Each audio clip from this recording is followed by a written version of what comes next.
Mr. Chairman. Yes, ma'am. Chairman. Senator Chairman? Leahy, I just wanted to respond to. We will, but let's, you've spoken. I'll I make know, sure you but- can respond. I Well, promise. both of these comments by Senator Cruz and Senator I Lee just have wanted to invoked recognize. my name. Okay, go ahead. Go All right. ahead. Senator Lee, I Mr. promise Chairman, I'd you, like to be I heard. promise you, you will be. Okay. I have nothing against the Dormant Commerce Clause, Senator Lee, but today, just like you did before, you are bringing it up for a reason, and that is to make this seem all esoteric and apart from the lives of American people. I believe that's why you're bringing this up, and that's why we're spending on your side so much time on some of these things that aren't relevant to people's lives. And I figure it's our job, since you guys plopped this nomination proceeding in the middle of an election, it's our job to make people understand how very much, if this nominee gets on the court, it's going to affect their lives.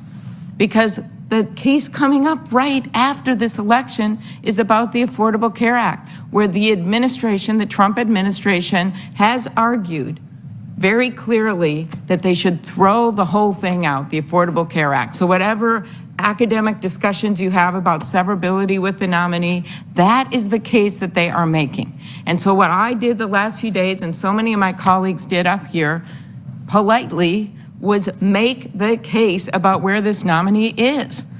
She wouldn't even answer if she knew that Donald Trump's position was to try to get judges on who were in favor of striking down the Affordable Care Act. She wouldn't answer our question. So I got to look at the tracks.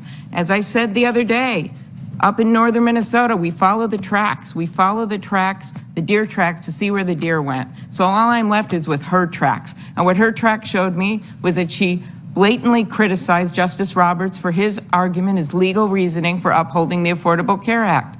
She then goes and says she thinks that Scalia has a stronger argument in another case, which had upheld the Affordable Care Act, but Scalia's on the other side. She then takes on precedent that had been set for long that felons shouldn't be able to possess guns, as Senator Durbin got out. That's another track that I followed down that way. She then signs on to a paid newspaper ad that refers to Roe v. Wade as barbaric on the anniversary of Roe v. Wade. Okay, that's another track. You can have different views on the issue, but this is what I'm left with and what the American people are left with to look at the tracks. So I just don't think you can separate this from the election that we are in. So that is why I think it is a plan to talk about things like dormant commerce clauses so we can get away from what the real world repercussions are of this judge and of doing this to the American people in the middle of an election. But do I come out of this, as I said, as Justice Ginsburg would say in her dissents, that they were blueprints for the future as opposed to, as someone once said, cries of defeat? I don't come out of this for the cries of defeat. You know why? Because it's motivating more people to vote. You chose to do it in the middle of election, so let's all go out there and vote. That is what's happening, because this should not be Donald Trump's judge. This is your country, I say to the American people, not Donald Trump's, and this should be your judge, not Donald Trump's judge, and they are watching.